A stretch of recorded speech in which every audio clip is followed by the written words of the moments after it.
Hello বন্ধুরা, hello বন্ধুরা, তোমাদের জন্যে আমি একটা ছোট্ট করে ভিডিও করছি।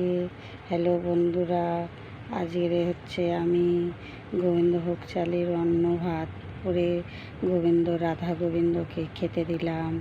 দোয়া হয়ে গেছে, আমি নামিয়ে একটা ভিডিও করে দেখাচ্ছি বন্ধুদের কাছে।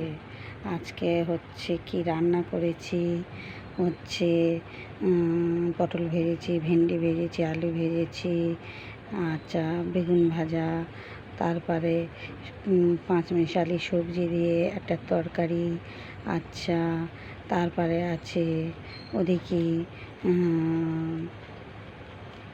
লিচু আছে, কলা আছে, আর আম আছে। বন্ধুরা, তোমাদের জন্য আমি একটা ছোট্ট করে ভিডিও করে দেখাচ্ছি। তোমরা সবাই লাইক দেবেন, সাবস্ক্রাইব করবেন, কমেন্ট করবেন। রাধে রাধে, রাখলাম।